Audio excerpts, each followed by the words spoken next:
동생들 안녕, 영규형이야. 한국사 대민이 근현대사편 동학 농민운동 시작합니다. 자, 옆에 우리 또 과외하는 친구가 와 있습니다. 포켓몬 친구 누구시죠? 안녕하세요. 또다시 찾아온 잠만보입니다. 자본부님은 동학 농민운동을 어떻게 생각하십니까? 민초의 난, 예, 그래요. 우리 민초들의 열렬한 그 애국 정신에서 태어난 그런 운동이 아닌가 싶습니다. 그래요. 우리 뭐 사전에 준비도 안 했는데 참 말씀이 멋있네요. 감사합니다. 예. 근데 그렇게 정말 중요한 우리 민초의 안이라고 했는데 이게 이제 출제가 되면 참 힘들어요. 맞습니다. 문제로 나왔을 때는 참 힘든 건데. 자, 그래서 한국사 태민이시 많은 도움이 됐으면 좋겠습니다. 화이팅입니다. 예, 시작합시다. 자, 동학농민운동의 출제 포인트는요. 여기도 갑오개혁과 좀 비슷합니다. 바로 고부농민봉기와 1차 농민봉기, 그리고 1차 농민봉기 이후에 이런 바로 전개 과정이 중요합니다. 이런 전개 과정이, 그리고 2차 농민봉기의 특징까지. 자, 이렇게 해서 고부 1차, 2차 농민봉기의 특징을 구별할 수 있어야 되겠고요. 그래서 이거는 시대에 대한 전개 과정으로 출제가 좀 많이 나오게 되죠. 예, 그리고 또 하나 폐전개혁에 대한 내용은 그렇게 어렵지 않을 겁니다. 예, 출제에 비해서요. 예, 자, 해보도록 합시다. 그런데 우리 아까 전에 갑오개혁에 대한 내용 중에서 기출에 대한 내용을 좀 언급을 안 했는데 동학하면서 함께 하도록 하겠습니다. 예, 자, 해보도록 합시다. 자, 먼저 1892년 교조신원운동은 종교운동으로 볼 수 있겠습니다. 삼례보은, 광화문, 금구 이곳에서 동학 교도들의 종교 집회라 볼 수가 있겠어요. 자, 그리고 이제 본격적으로 1894년 고부군수 조병갑의 수탈에 대한 반발이 나타나게 되네요. 그쵸? 자, 조병갑은 엄청난 폭정을 저질렀던 젖 같은 육갑 새끼 이렇게 몰할 수 있겠죠. 예, 유튜브도 심의 규정이 있는 걸로 알고 있습니다. 그래서 젖 같은 육갑 새끼 이렇게 하면 되겠죠. 예, 자, 알아서 이해하시면 좋을 것 같고요. 자, 그 다음에 세금을 걷는 관리들, 전운사, 균전사 이들도 엄청나게 횡포를 저질렀기 때문에 전봉준이 본격적으로 사발통문을 돌리면서 봉기를 시작하게 됩니다. 자, 봉기가 확산되자 신인금수 박원명이 와서 농민들을 회유했었죠. 그 이후에 농민들이 해산되자 안핵사 이용태가 와서 간부를 색출하는 작업을 보였습니다.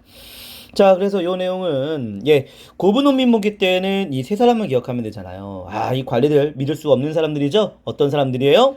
조박이입니다. 근데 좀 발음이 좀 너무 정직한데요. 심의 규정을 준수해야 되기 때문에 그렇습니까? 조박이입니다. 심의 규정 조금 준수 안 하겠습니다. 그냥 족박이다. 그냥 족박이. 알겠죠? 예. 그래서 고부농민봉기의 당시의 관리들은 족박이들 이렇게 하시면 되겠습니다. 자, 꼭 기억해 주세요. 족박이. 족박이. 다 같이 시작. 조박이.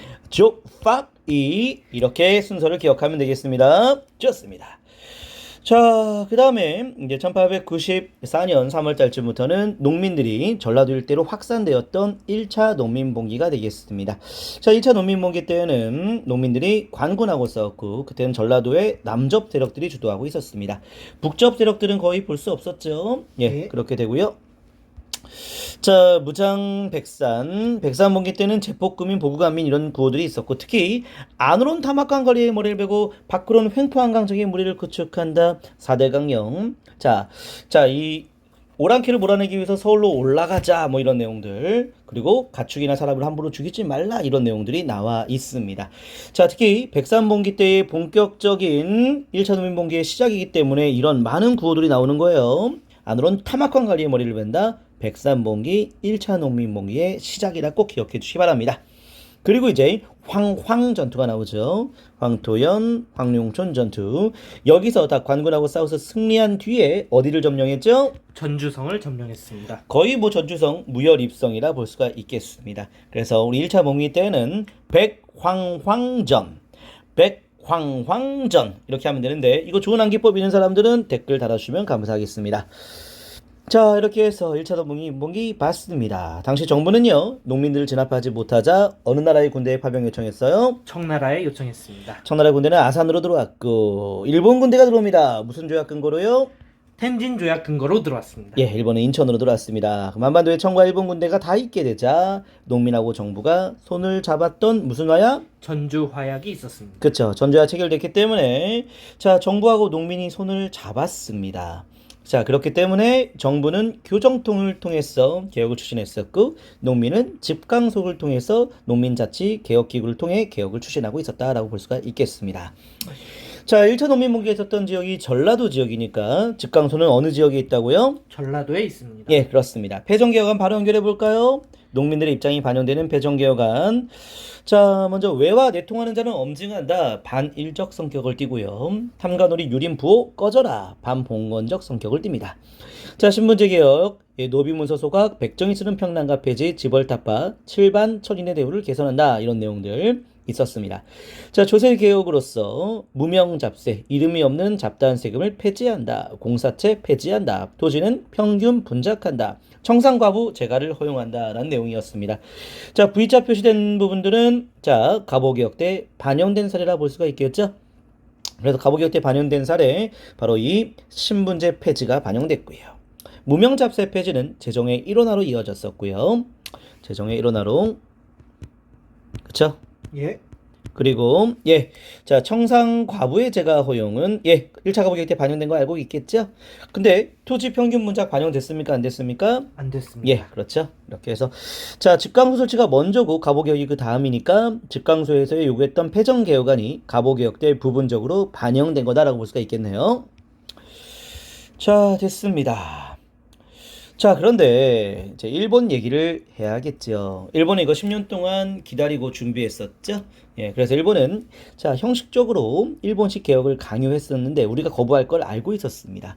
그러자 일본은 우리의 경복궁을 무단 점령하면서 우리 개혁기구인 교정청을 없애버리면서 자, 바로 예, 자, 한반도에 주도권을 놓고서 청일전쟁이 벌어졌고 청일전과 거의 동시에 일본이 궁극기문처를 만들어서 갑오개혁을 강요한 거라 볼 수가 있겠습니다. 근데 엄밀히 말하면 청일전쟁은 바로 다음에 갑오개혁이긴 해요.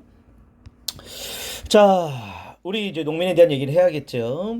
자, 일본이 우리 궁궐을 점령하고 있고 자, 한반도에서 지금 청일전쟁이 일어나고 있고 자, 그리고 일본식 개혁 강요, 갑오개혁이 추진되고 있는 상황입니다. 외면해야 됩니까? 자, 농민들이 이 부분에서 분노하게 됩니까? 분노로서 맞서 써야 됩니다. 아, 맞서 싸우네요. 아우, 되게 감정이입을 잘하세요. 아, 저도 민초라. 그렇죠? 예, 민초의 마음이 그대로 대변되고 있습니다. 자, 그래서 청산의 북접 세력들이 삼내의 남접 세력들이 특히 북접은 충청도 세력들이었는데 그들도 참여했다는 내용입니다. 자, 그래서 논산에 집결했고 공주 우금치 갔는데 여기서 대패를 겪고요. 그 외에 보은 전투 이후에 결국엔 농민들은 완전히 다 봉기가 진압됐다 보시면 되겠습니다. 자, 이렇게 해서 2차 농민봉기가 다 진압이 되자 일본은 2차 갑오개혁을 강요했었죠. 이때 이제 박영효가 참여했다 볼 수가 있겠습니다. 그래서 자, 특히 이 논산 집격 공주 우금치 전투 이때에는요 궁극기무처를 볼 수 있는 거예요, 없는 거예요? 볼 수 있습니다. 그쵸. 2차 갑오개혁 전이니까요. 그쵸? 예, 꼭 기억해 줄 필요가 있겠습니다. 자, 맨 위에 거 한번 살펴볼까요? 2차 농민봉기 바로 남접과 북접이 다 참여하고 있는 상태였는데 당시 일본이 진압하는 건 다 이해할 수 있습니다. 그런데 이제 일본이 경복궁을 점령했기 때문에 우리의 관군도 일본 편이었다라는 거. 이 관군이 당시 수입했던 그 게틀링 소총이라고 하는 게 있습니다. 다연말로 나가는 거. 두두두두두두. 근데 그걸 바로 농민 진압한 데 썼다라고 하네요. 참 안타까운 얘기죠. 자, 그렇죠.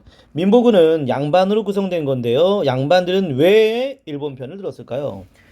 기존의 기득권 세력이었고 농민들이 원하는 거는 신분제 개혁이었기 때문입니다. 그렇죠. 농민들이 이렇게 자, 이 신분제 폐지 등 자치 개혁하는 걸 이 양반 유생들은 원치 않았기 때문에 일본하고 손을 잡았던 건데 이게 참 안타까운 예, 바로 역사의 순간이 아닌가 싶습니다.